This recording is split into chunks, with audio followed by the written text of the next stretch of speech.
Welcome to everyone who's joining us here from near and far. My name is Anna Barber, and I'm the curator of exhibitions and public programs here at the Martha's Vineyard Museum. And I am so happy to have with me Hollis Engley, who will be speaking today about his exhibition, Family Stories, which just opened at the museum a few days ago and will stay up through May 7th. Hollis was born here on the island, and his childhood neighborhood was in fact not far from our museum in Vineyard Haven. After beginning his career at the Vineyard Gazette, he went on to work in journalism, both nationally and internationally.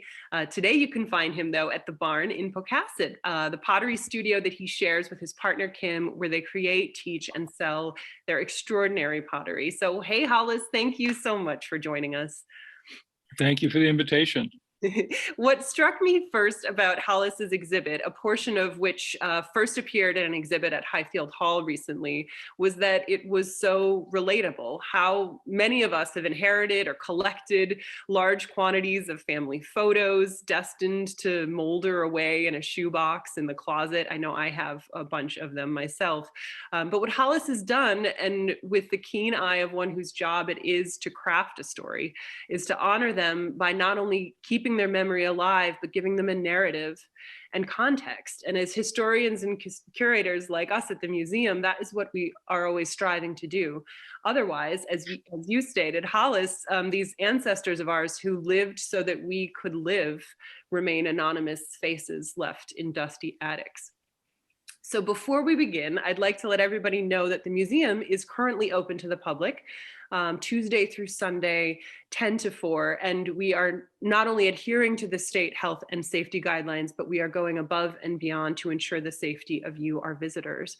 We're grateful for the support of our members and donors and board members, some of whom are joining us today. So a special shout out to Allison Shaw and Denny Wortman. Thanks for coming. If you're able, consider a membership to the museum, because your support does help us to continue our research, our publications, our exhibitions, and programs like the one that we're offering free of charge today.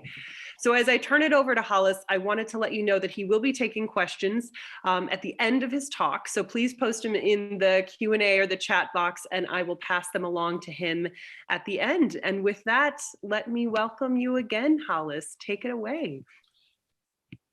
Thank you, Anna. I want to start off with some thanks to the museum, to Anna, to Lindsay Lee and Savannah Berryman Moore for everything that's led up to this talk today and to the show hanging in the community gallery. I'm looking forward to being over there tomorrow to see the show. Right now, I'm in Pocasset in the Upper Cape area, so-called Upper Cape area, where we make pots together. I'm looking at all these names here of people, and I think a good half of them will know most of what I'm about to tell you about myself, because I'm related to them, or they're old friends or workmates or whatever. But I wanted to give you a little background. I was, as Anna said, I was born on the island, born over in the hospital in 1947, March 1. I just turned 74, which as often as I do the math, it still comes out to 74. So I guess that's how old I am. Doesn't feel like it. We lived in 5 houses. When I was born, my parents brought me back to a small house on Music Street in West Chisbury. We lived there. My dad added and it put an addition onto it. The house is still there. In fact, when we buried my mom and dad about 20 years ago, we sneaked in some ashes into one of the gardens on that house. So don't tell anybody there about that. Then we moved to Vineyard Haven and lived on Edgartown Road, lived on Franklin Street, and finally lived on Daggett Avenue when I was in high school. But this area where the museum was my neighborhood when we lived up at the corner of Skiff Avenue and Edgartown Road. I delivered newspapers up and down that street and over to Hines Point. As I said earlier, I used to deliver papers to Denny Wortman's mom and dad. and to the Pachicos and the Andersons and the Bangses and to the Bensons and all of those folks. They all got to see me struggle by in my one-speed bicycle in the late 50s. I graduated from the high school, regional high school, in 1964. Some of my classmates are here on the attendees here in this talk. Wendy Andrews, Ralston Jackson, Bob and Brenda Tankard, Tom Bennett, Tony DeRosa, June Manning, Eleanor Fisher, Kathy Luce, Eleanor Francis, a whole bunch of people, many of whom are still living on the vineyard and contributing to the community over there. I started freelancing photography at the Gazette in the mid-70s, and then decided that instead of selling cameras at our camera store, I would rather be out using them. And so became a journalist, first on the Cape and then over at the Gazette for a couple of years, and then in Santa Fe, New Mexico, and after that in Washington, D.C. So I got to travel. I got to travel around the West. I got to travel around the United States and a little bit around the world, particularly once I got to Washington. So I saw a whole bunch of stuff, but the vineyard was always home to me. My folks died in 2001, and they left me with aside from the burden of figuring out their estate and the estates of some of the other Engle men of that generation, they left me with stacks and stacks of pictures, photos from. I've actually got a daguerreotype here somewhere. I don't know if you can see that image, but that's a daguerreotype, and that's one of the very first photo processes that came along as photography was invented in the early 1800s. So I've got that. I've got this image, which I hope you can see. It's a little hard for me to tell in this little box that I'm in, but this image is in the show. Actually, a copy of this is in the show. It's two young men playing musical instruments and a drum and spoons, or bones rather, not spoons. And this is the one image I had to invent the story. I knew a lot about the other ones. I don't know a lot about this one, but you'll see when you come to see the show, or when we see it in a little bit, you'll see that I had to come up with a story for these two people. They're clearly related to me. I wouldn't have the picture otherwise. And they date from about the time that part of my family came from Scotland, Scotland to Maine. So I've got that, and then I've got things like this, which two of you will recognize. That's Raul Jackson on the left, or the boy anyway, and Wendy and Melanie Andrews, taken in Edgartown probably around 1955, something like that.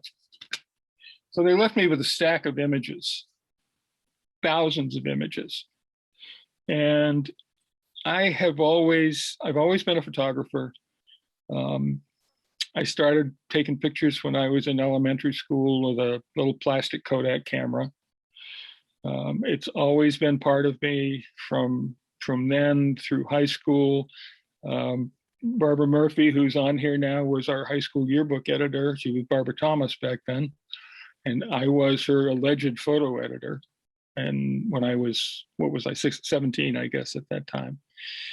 So photos have always been important to me, and particularly family photos have always been important to me.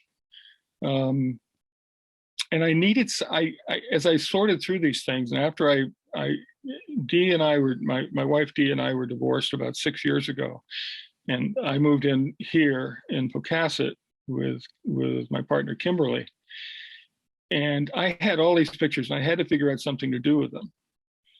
And I got the chance to do this show.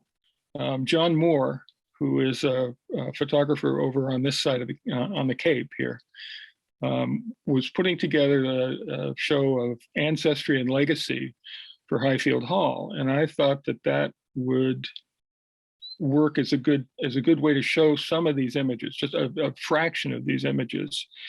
And because I was a reporter and because I was a writer and editor, I wanted to combine those two media to tell the stories that are in these that you see only a part of in the photos. And I was a fan of Wright Morris, and I don't know how many of you know Wright Morris's work. He's best known as a novelist, but Wright was also in the 40s and 50s and 60s was also a wonderful documentary photographer, particularly documenting his and his relatives' lives, their past mostly. So, and what he did, now I'm going to show you, this is one of his books. He wrote about his work in this book, and there were a lot of his images in it. But what he did in a couple of books was combine, on one side of, when you open the book, on one page was a story, on the other page was the image that story related to. And that's basic. I stole that idea from Wright Morris. That's what you'll see when you come in, or as we get to the picture, or at least you'll see the pictures. But when you come to the museum, you'll see that the pictures are together with the stories. And if you miss, as I say in my introduction there, that's I guess is on the wall now. If you don't read the stories, you miss 90% of what's in the show. So that's what I did, and it was pretty successful at Highfield Hall. And any of you on the Vineyard or elsewhere, if you've never been to Highfield, you should go if you've got time before you catch your boat over or leave the island. It's a beautiful restored mansion on a hill in Falmouth, and it's used for art shows. Gets a lot of wedding business when you're not in the COVID era, and it's a lovely place with beautiful gardens, great place to walk around. And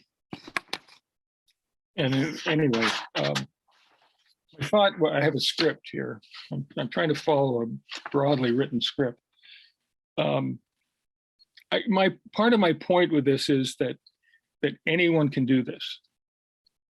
If you have old family photos, and you may not get it up at the Martha's Vineyard Museum or your local gallery, but if you can tell your children and your grandchildren and everyone that comes after them who these people were and part of what their story was, at least as much as you know, because that's what I did.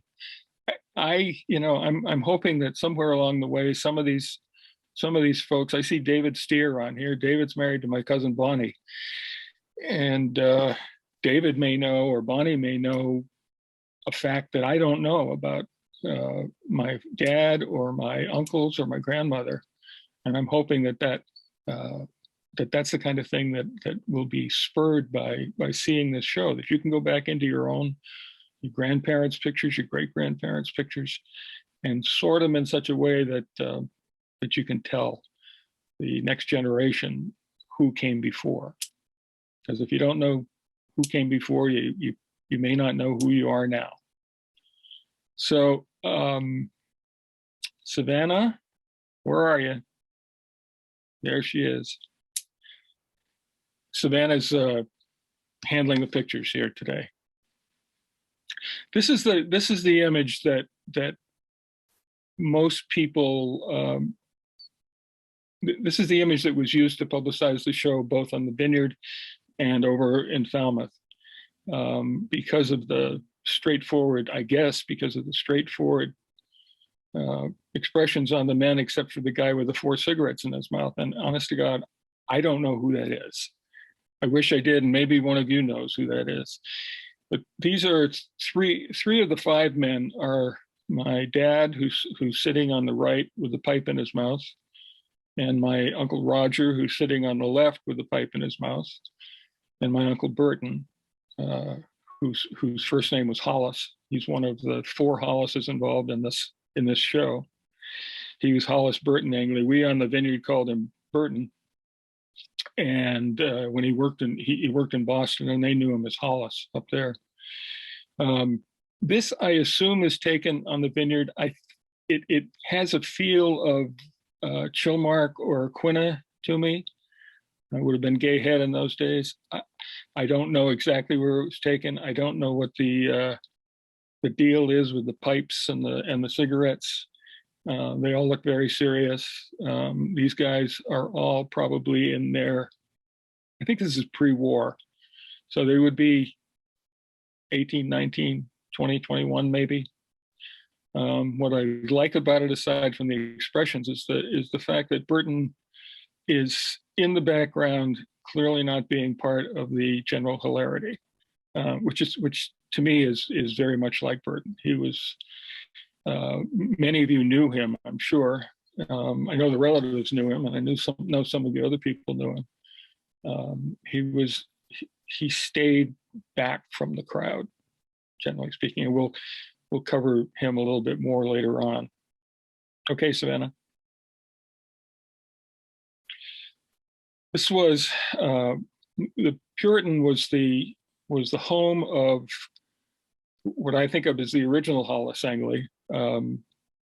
He was my great grandfather, and he's standing on the left with the vest and the white sleeves next to the young man on the bicycle. He was my father's grandfather. And he was a jailer, as I understand it, at Charles Street Jail in Boston. If any of you have ever saw Charles Street Jail before it became a fancy hotel, it was about the most dismal looking place you can imagine. And he worked there. His wife, who was up on the porch near the hammock above the Puritan sign, was everybody's favorite grandmother, as I understand it. I didn't know either one of them, but the father, my father, Paul Engley, described him as a mean old bastard, and that was his. That's what he knew about his grandfather. All the kids loved the grandmother. One of the reasons that my father felt that way about him was that after his son, my grandfather, my father's father, killed himself during the Depression, his father would not allow his grandchildren, his son's family, back into their home in Oak Bluffs. He was, I assume, so ashamed of the way his son had taken his own life that he cut off the family. Now, some of the kids would manage to see the grandmother once in a while, but the reason they arrived on the Vineyard was because they came down from Boston and stayed with this family. And after that relationship was cut off, my grandmother had to find another place to bring the family, and that's how they ended up in Chilmark. Okay, Savannah. This is my grandfather, Hollis Lewis Engley, standing there with the white shirt and the tie. He did a number of things in his career. He did, as I understand it, he drove streetcars. He also worked as an insurance salesman or in an insurance business. But he was often troubled by depression. Troubled today by things that I think would be more readily dealt with medicinally as well as emotionally than they were able to deal with it in the 30s. And so he ultimately took his own life. Burton, on the left, as a young boy, was the one who found him in the cellar, hanging in the cellar after he'd killed himself. Next slide. This is my dad, Paul Engley. He was in the Army Air Corps, stationed in India. He stationed in a number of places in the States, but ultimately did his service overseas in India. He was a truck driver, a bulldozer operator, general, do whatever he had to do to get along as an enlisted man. He was not a flyer. although they had planes flying out of the base there over the hump, over the Himalayas into China against the Japanese. He was a proud soldier.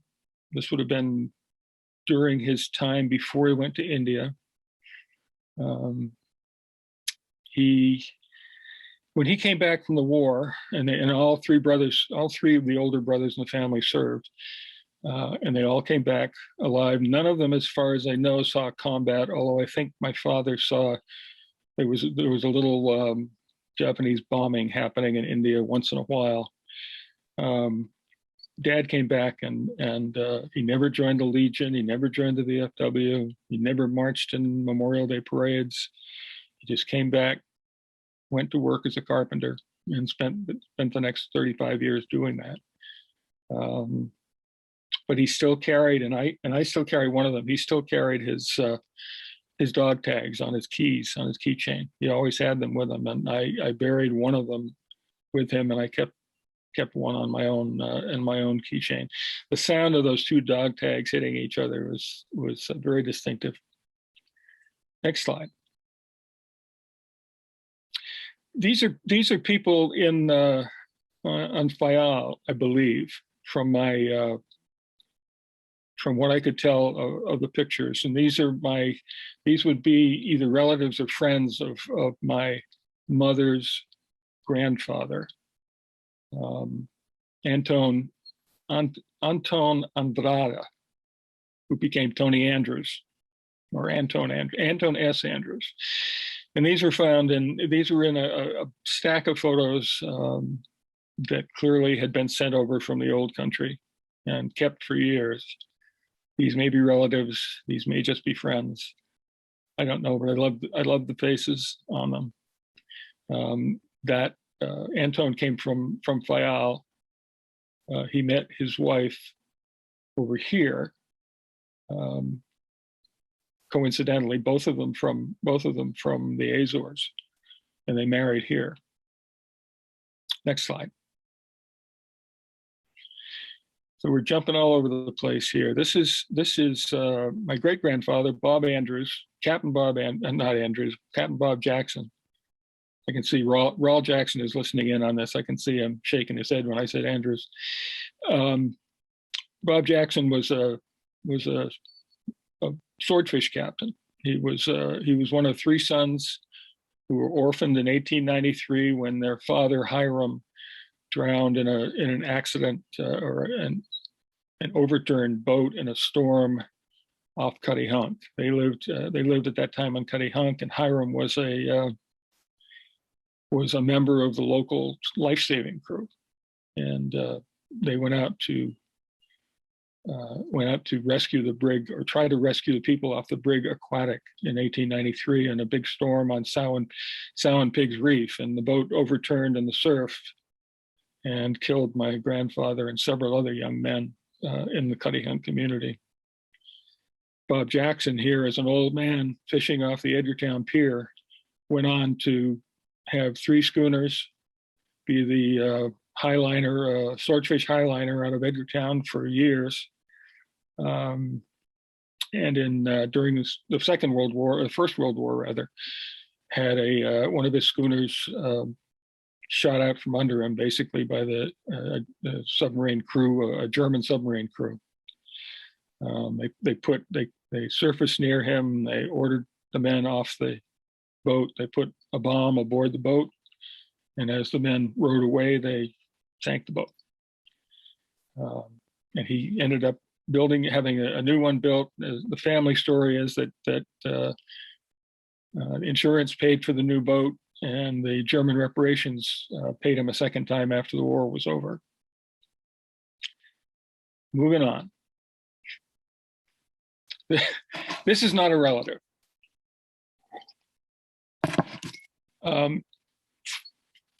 This came in the original layout of the show.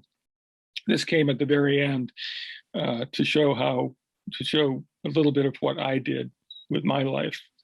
This is a man in Santa Fe, New Mexico. When I worked for the daily newspaper out there, we had a story about gun clubs, and I was sent out. I was a staff photographer at that time, And I went out and photographed this man with the gun that he was very proud of. He was part of a local shooting scene.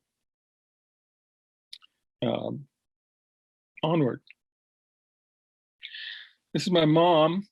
I don't know whose arm that is in front of her, but I love the idea that she had her old Brownie camera. She was probably in high school, so that would put this sometime in the late 30s.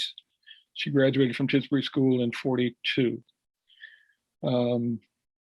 I just love the image. I particularly love the interference of the hand with whatever that is in its hand, in his hand. That fellow with whatever he has in his hand, and he positioned his hand perfectly so you can see my mom's face and see that she's smiling at whatever the joke is. It reminds me a little bit of a Henri Cartier-Bresson image, but that's why I put it in. Moving.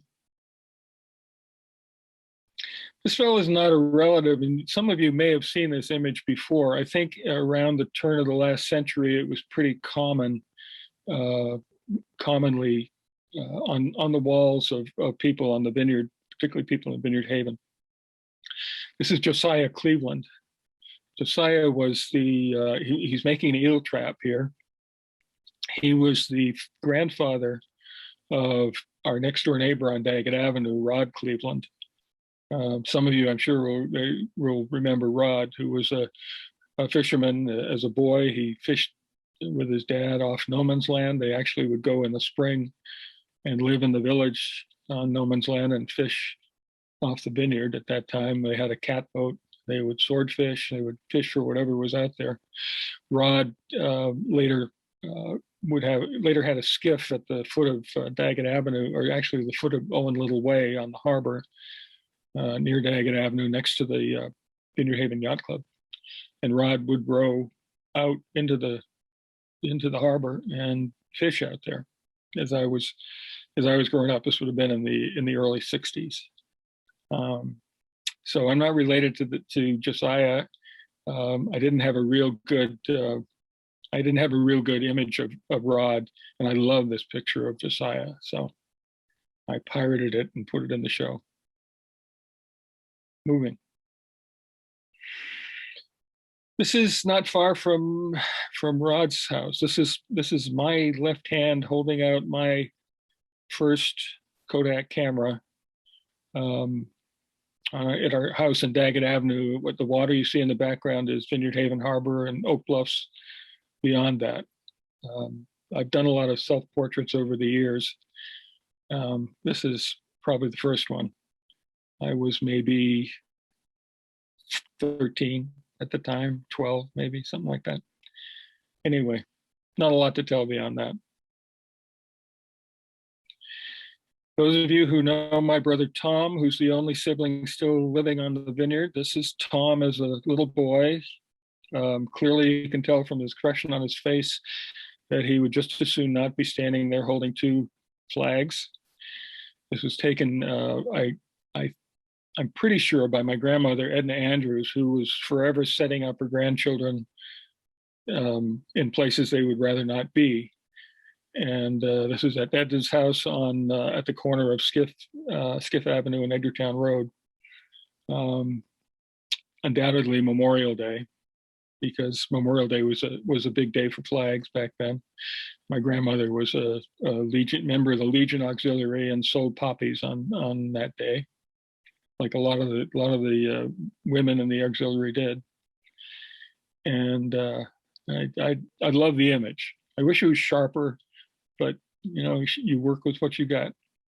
Next.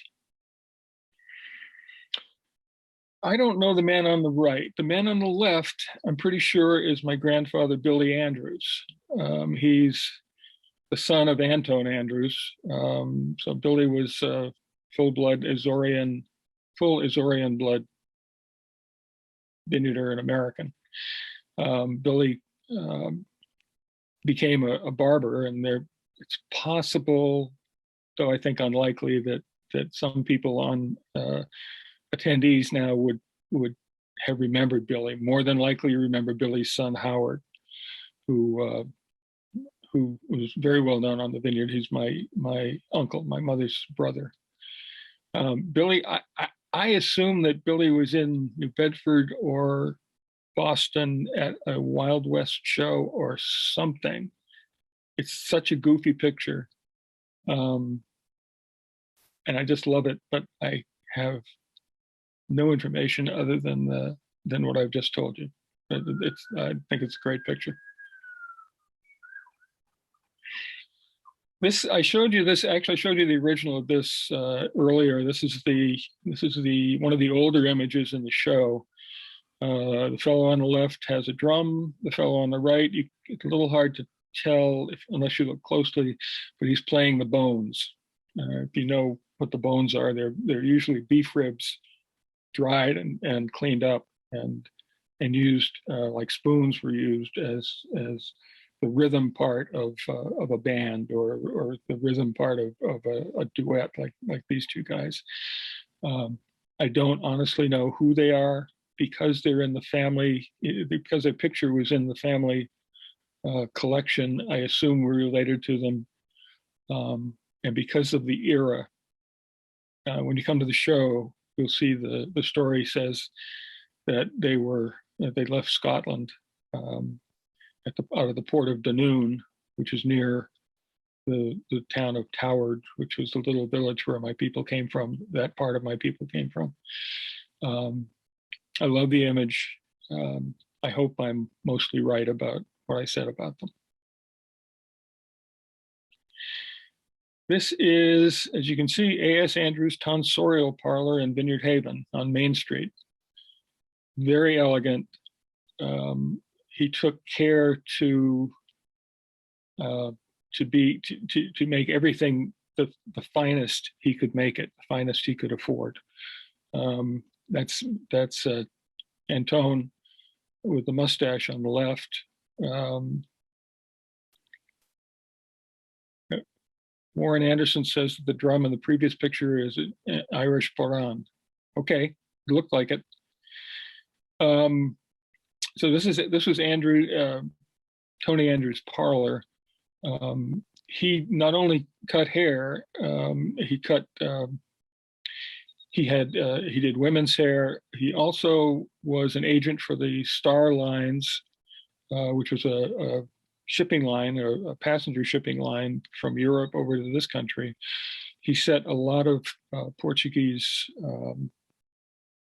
friends, Vineyard Haven Portuguese or other Portuguese acquaintances up with tickets to come in from Portugal on Star Lines, bring their relatives over. He had what am I trying to say? He would do things for the Portuguese immigrants, like write letters if they were illiterate, if they couldn't write. He would do everything he could to help the people who came over the way he did. He came over to this country and landed in San Francisco, from what I can tell, and worked in California for a while. He even worked on a ranch. A cowboy. He was a bit of a cowboy in the beginning, came back across the country and settled in Vineyard Haven and stayed there until he died. Next. Okay, Anna, you're going to answer. You're going to line these questions up for me, right, later on. This is my dad, Paul Engley. He worked for Bang's Market when he was a teenager. Bang's Market at that time had not only the Vineyard Haven Market, which those of us who are of a certain age will remember being right next to Leslie's drugstore, but he had a market over on Cutty Hunt, as I understand it. He also had an Up Island version of the market. And my dad at that time was staying in Chilmark. The family had found a place for the summer up there, and he worked in the summers in Chilmark. He had a big group of friends that he hung around with and drove around with and went to the beach with. And when he went off to the war, he wrote back to his family that when this thing was all over, he was coming back to the island and he wasn't going to leave. That's where he felt the most at home. He wanted to make his life there. And you can tell he had a good time in the summertime. He was a summer kid, but he became an island man, a carpenter, and produced 4 island natives. Me, one of them. This is a picture. I didn't include this in the show that's on the walls. I sent Anna some of the extra pictures I had. This is my aunt, my great aunt Natalie on the left. We knew her as Auntie. I believe the woman on the right is Gay Steele, who was Auntie's roommate, partner. I'm not sure. They shared an apartment in any case in Brookline. Auntie was a secretary during in her career. She never married, never had kids, but she was dedicated to her sister Gladys's kids, my grandmother's kids. And because she was a secretary, she typed up all the letters home during the war from my dad, from my Uncle Burton, from my Uncle Roger. And those copies that she made went out to all the relatives, all the family, the friends, Chilmark and Quincy, which is where my family lived until they all moved to the Vineyard. And when I first started reading my father's wartime letters, and I have a lot of them, I was astounded at how good his typing and spelling were, until I realized that Auntie had typed them all and corrected all the spelling errors. Because my dad was not a great speller. And anyway, she was a wonderful person. She always gave us nice bills, $20 bills, $10 bills, whatever we got at Christmas time. She never forgot the grandchildren, and never forgot her nieces and nephews. Onward.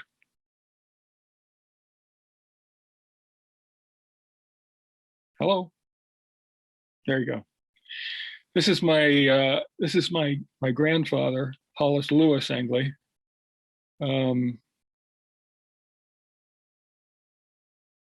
right, David Steer just corrected me. He said Auntie is with Bessie, not Gay.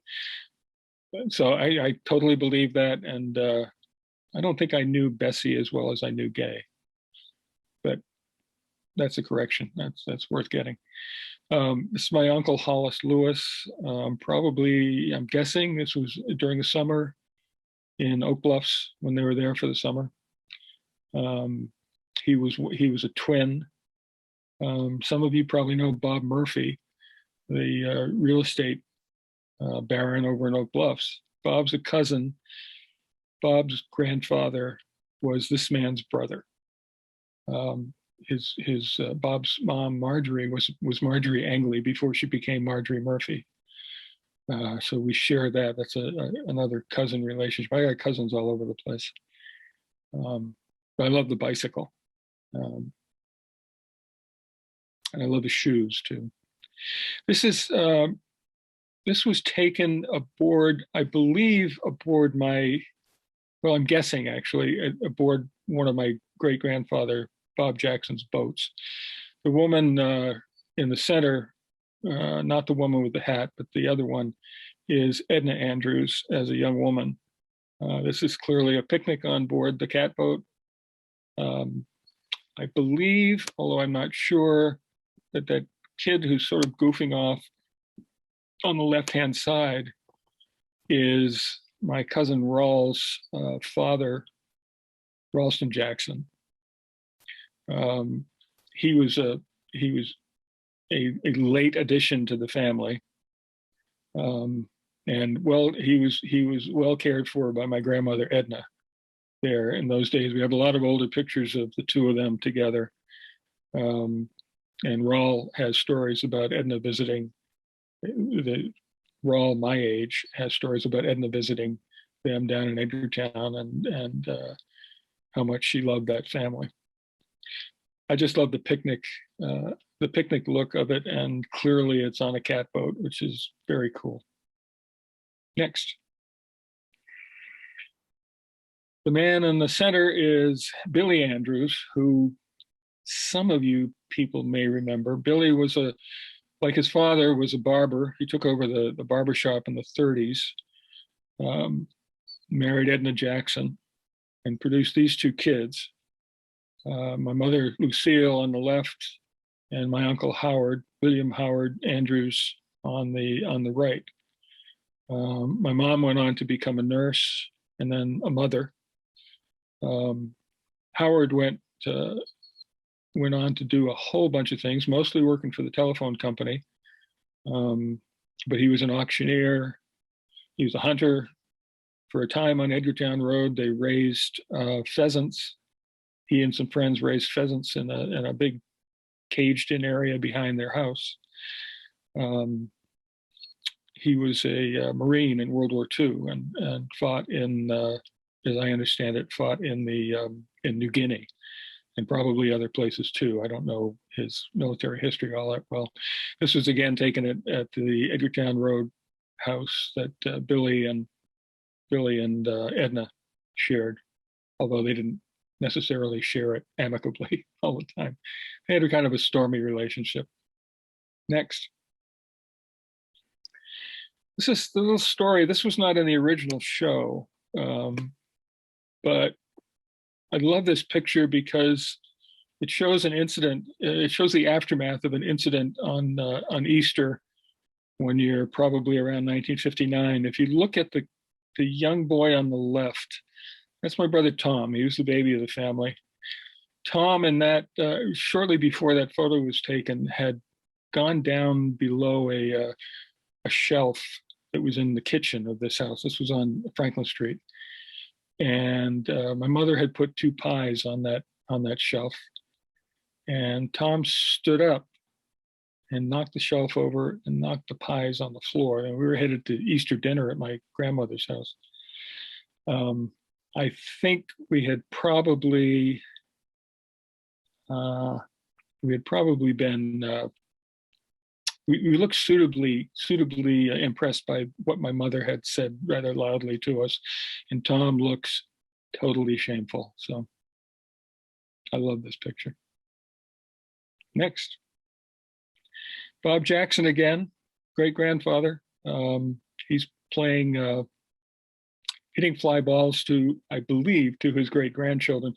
This picture was on the same roll of pictures as had Raul Jackson, Wendy, and Melanie Andrews. So I think I never knew him to play baseball. He was a big Red Sox fan, but I think he was hitting fly balls or trying to hit fly balls with a cigar in his mouth to his great-grandchildren. Next. West Tisbury, the house on Music Street. My dad is a young father with me, and then my brother Roger, clearly being tickled by 2 of us in front of the West Tisbury house. I often wonder what would have happened if I had stayed in West Tisbury. When I was growing up, once I got to know kids up Island, I always thought that the West Tisbury, Chilmark, and Aquina kids had a different kind of attitude toward life than the Vineyard Haven, Edgartown, Oak Bluffs kids did. I can't tell you what that was. It just felt like that to me. And I sometimes wish we'd stayed in West Tisbury, but the fact is, it was too far away from Vineyard Haven for my mother and too far away from her mother. It was like 7 miles, but she wanted to be closer to Mom, so we moved to Vineyard Haven. Next. This is Billy Andrews again. Billy, aside from being a barber and a musician, was also a very avid fisherman. He loved fishing for stripers and bluefish. And like his father-in-law, he often did it with a cigar in his mouth. So I like this picture. This is my grandfather on the left, very dapper looking. and his brother, Drury, Bob Murphy's grandfather, on the right. I don't know the man in the middle, who looks kind of scary, actually, the way the lighting is. But this would have been taken. These guys would have been quite young. I'm guessing 1920. I mean, 19 or 20 years old. So the picture would have been taken maybe in the 1910, roughly, era. Good looking guys. Next. World War II. That's my dad, second from the left, without the cap on, his hair blowing. I don't know where this would have been taken. I suspect it was Florida. He was based for a while in Florida. I don't think it was India, because he was up in northern India, not near the beach. And this is on a roll of pictures that had beach pictures in them. But he looks a lot like, any of you who know my brother Roger may see Roger in his face. He looks a lot like Roger in that place, in that picture. Next. My grandmother, Gladys Toward. You can see it says Oak Bluffs 1910. So she was hanging out with Hollis by that time. She was a Maine girl. Toward was her maiden name. Toward was the name of the village where her family came from in Scotland. It was the name of, and remains the name of the ruins of the castle there. It was destroyed by the Campbell clan back a couple hundred years ago. But you can see this was taken. I think if you look to the left of her right arm, I think that cottage is still there, and that's on New York. I think that's on New York Avenue, coming down the hill as you come down toward Oak Bluffs Harbor. So that would place this picture up on the heights, probably at or near the Engley family home, summer home up there. And if any of you who know the Sherwoods and the Truesdale, particularly the Truesdales, my cousins, can see her face, can see the Truesdale face in that one. Next. This is a fairly recent one, taken back in the 80s, I think. I would have been home from working in Washington. These are the siblings. My Uncle Roger on the left, his wife, Aunt Betty, our Aunt Betty, Natalie Sherwood, my dad, Paul Engley, in the foreground, Bill Truesdale, who was married to Ruth behind him, my mother, Lucille, Natalie Sherwood's husband, Walter, and my Uncle Burton. This is all but one of the Engley children, and David, who lived in California. This was shot at the Tashmoo camp that belonged to my mom and dad, that they fixed up when they inherited it and lived in it during summers for the rest of their lives. Next. And this is Antone on the right, with the baby in on his knee, and the rest of his family. I'm not going to be able to name all of them. I'm moving things around on my computer so I can see them. That's Billy Andrews, my grandfather, on the right-hand side, I'm pretty sure. And then one of these two, and it may be the one sitting on, the boy sitting on the lap, is Arthur. Arthur Andrews was, I never knew Arthur. He was killed during the Second World War in France. He was buried in one of the American cemeteries over there. So this would have been, this picture would have been in it was well before the war, because Billy Andrews served in the war. So it might have been around 1900, 1905, maybe, something like that. Very formal. Next. Bob Jackson, Cat and Bob, and Annie Maud, his wife, on the right. Someone, I assume it was my grandmother, Edna, decided she didn't like the picture of her mother that was already there, and so she pasted one she liked better over it. You're allowed to do that kind of thing. This was before the days of Photoshop. This was early Photoshopping right here. My recollections of Captain Jackson, we called him Grandpa Jack, is that he always had that farmer's tan or fisherman's tan above his eyebrows. He always wore a hat or a cap, soft cap, when he was out fishing. So he never got tanned up above about here. Next. This is Judy Sherwood, the baby. Judy was the first sign for the Engley family that the war was going to come to an end and things would get back to normal. At least that's the way I've read it. When Natalie was pregnant with Judy, all the letters home from India and from the Pacific and from down south were asking about Natalie's pregnancy, and then after the baby was born in 1945, everybody looked for pictures of the baby. And this is Burton home from the service, Sergeant Hollis B. Engley, holding Judy. Judging from her age, I'd say he's either just been discharged or is about to be discharged. And that's my grandmother, Gladys, on the left. Her first, stop that. Sorry. Her first grandchild. Next.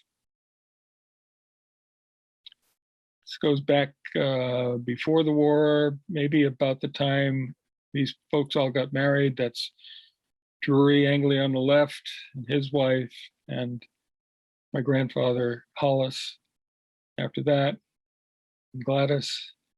And on the right, my great-grandmother, the one everybody loved. And the Puritan, apparently, when you name your house in Oak Bluffs in those days, you got pennants that had the name of the house on them. Next. This is the same grandmother, and the babies have come along here. We've got, I'm going to see if I can name them. The tall boy to the left of my great grandmother is Burton. To the right of my grandmother is Natalie, and below her, shorter than her, is Roger. And then I believe that the young blonde kid on the right is my father, Paul. I think I got that order right. The baby would be Ruth.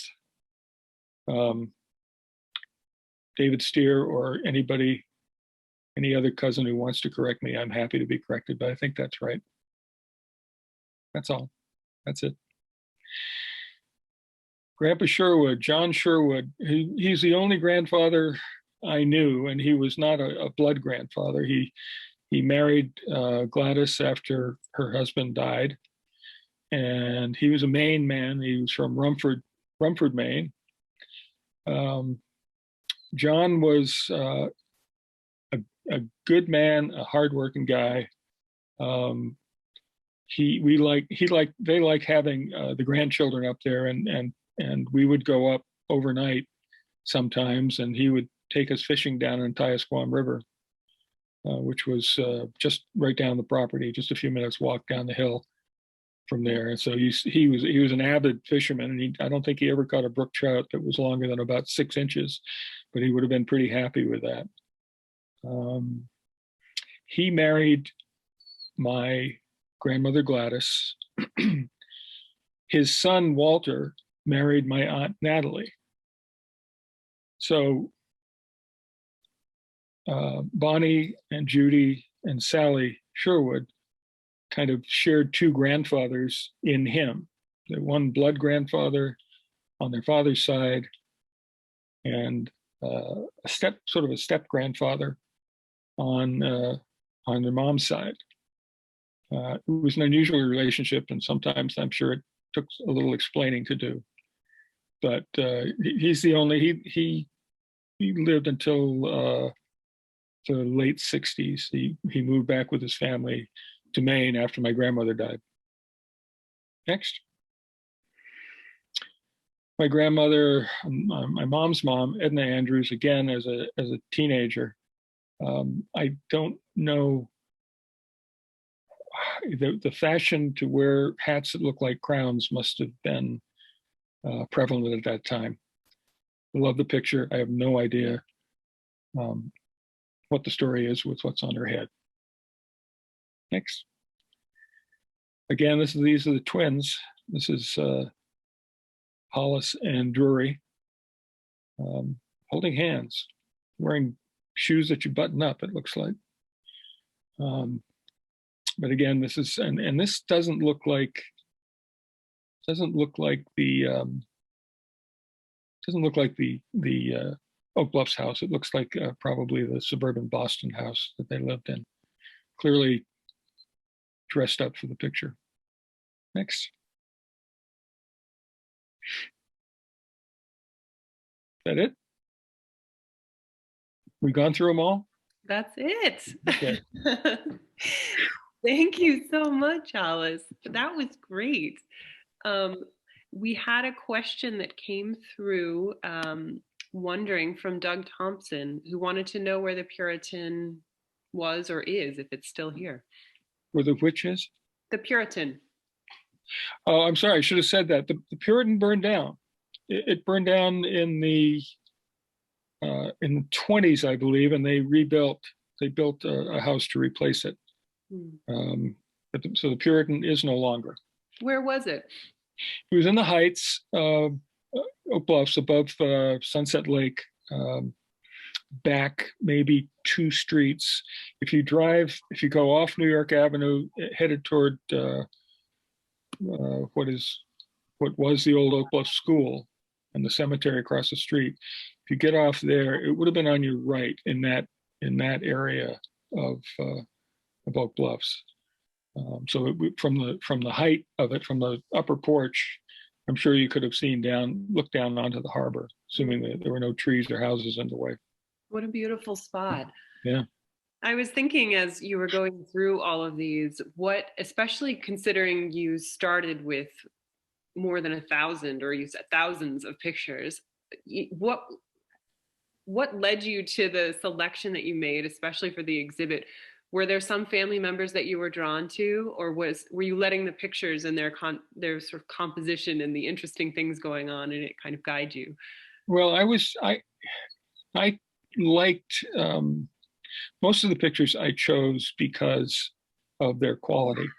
A couple of things like the Josiah Cleveland image was very faint. The one of the man making the eel trap was very faint in the copy that I had, so I had to enhance it a little bit. But I just loved that image, and because we had a connection next door to his grandson, I included that in the show.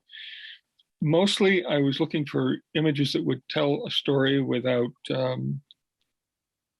having to be juiced up or photoshopped or anything like that. And I'd like things that had some, I mean, this is a technical matter, but I like things that had some contrast to them, so that would be easily translatable.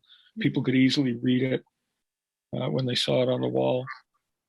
And I also wanted to get as much of all sides of the family in. Some of the quality of some of the Azorian stuff was not up to some of the rest of it, but I wanted to do it. I wanted to get that in. I particularly wanted to do justice to my dad, just because he was my dad. The suicide of his father was one of those things that I don't remember people talking about it. I didn't learn about it until I was applying to college, and for some reason they wanted to know about, I don't know why they would want this, but they wanted to know about my ancestors, the people who came before me, and I had to have a death date or something, and At that point, my mother told me that he had hanged himself.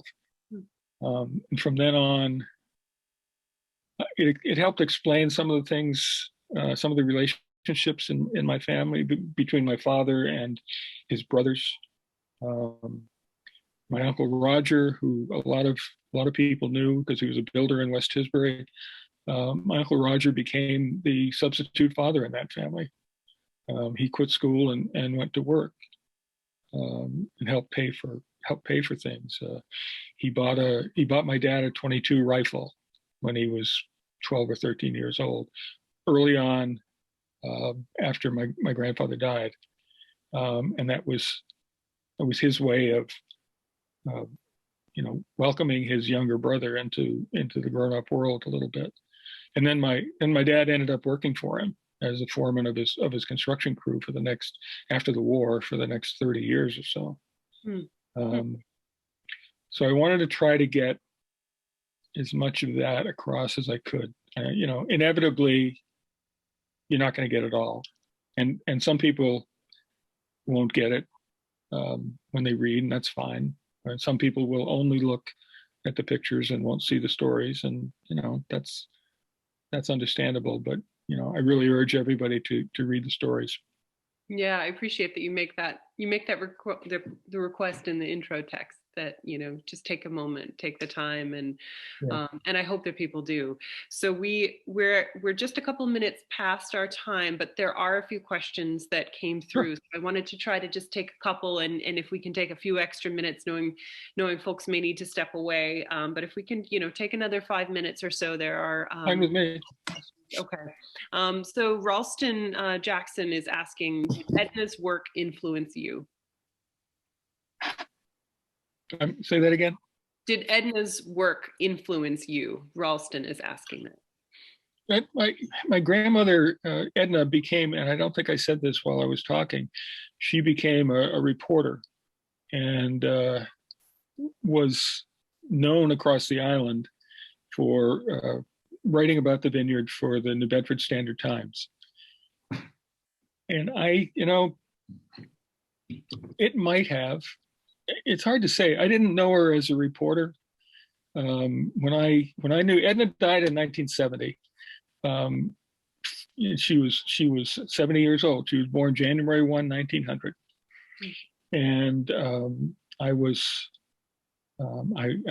she died before I was married, so I was like 22 when she died, and I was not a reporter at that time. I wasn't a photographer. I was sort of a photographer, but I wasn't a journalist. So I don't know, Raul. That's a good question. She influenced me more as the grandmother who would slap our hands when we tried to take olives on Thanksgiving before the dinner was served, that kind of thing. She had a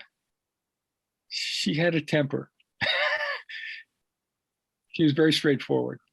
Yeah, I think that's a thing. We learn about olives at holiday gatherings. I had a grandmother. But she was probably one of the, and I didn't even think of it at that time, but she was probably one of the very few women reporters working in journalism at that time. Now, she was working on the vineyard, covering the name of her column was Vineyard Varieties. And but that's how she paid her way from the 40s until mid 60s probably. She died of Alzheimer's, so I'm sure it was not making much sense as a reporter toward the end. But there weren't a lot of women reporters at that time. Sounds like she needs her own exhibit. Yeah. That'll be your next project. So I want to skip ahead to one question that I think could be, a good sort of closing for this, really. And I know that from our end, I think it's from the museum's end, it's really fascinating because it does show the importance of both,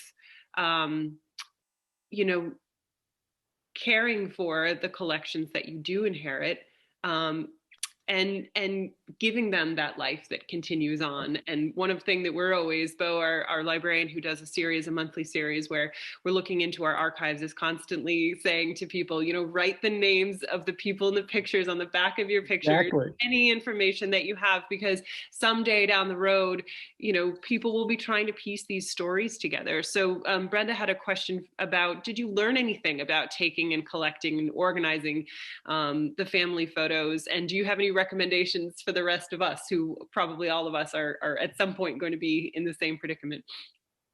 Yeah,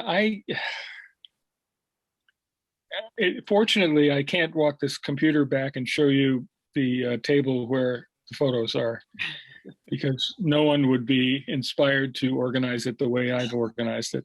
It's not really organized. And I'm still getting to that point.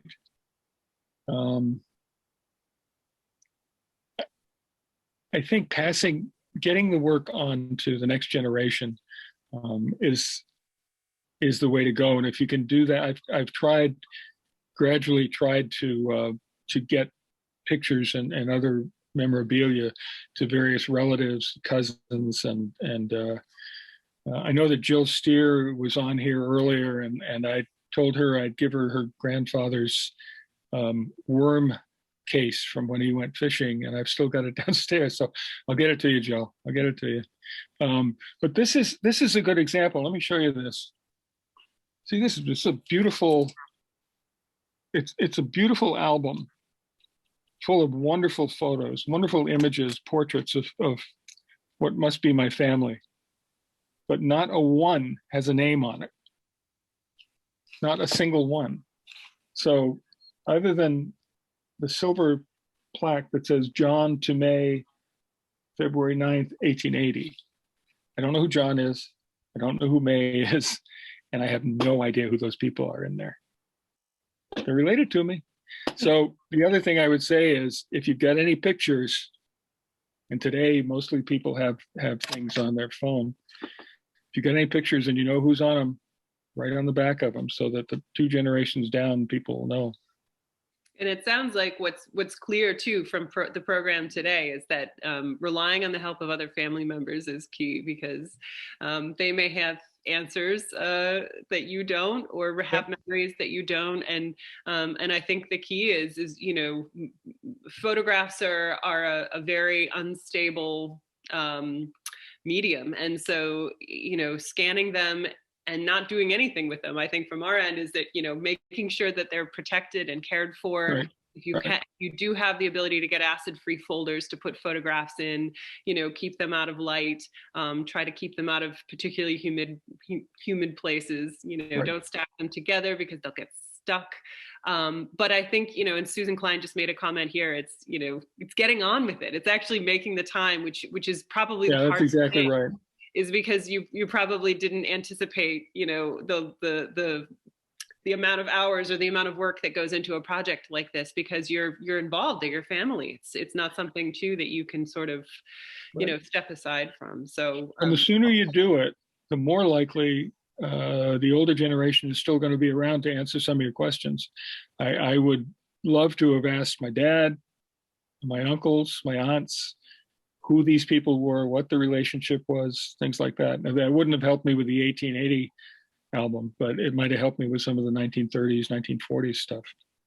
So for all of you out there who aren't members of Hollis's family, get to it. Just start asking questions and start looking through them. And Hollis, thank you so much for bringing us along on this journey and learning about your family. I feel like I know them now too. And I'm really thrilled to have their photos and your stories on exhibit at the museum. So again, just another plug for that. For all of you who are still with us, if you're around, please come and visit the museum. Hollis is actually going to be there this weekend. So if you're around, come and stop by, say hi, talk to him. And again, thank you for inspiring the rest of us, to think about our families in that way and our ancestors and keeping their memory alive. So we really appreciate the time that you put into this today with us, and thank you. Thank you for the opportunity, Anna. It's been fun.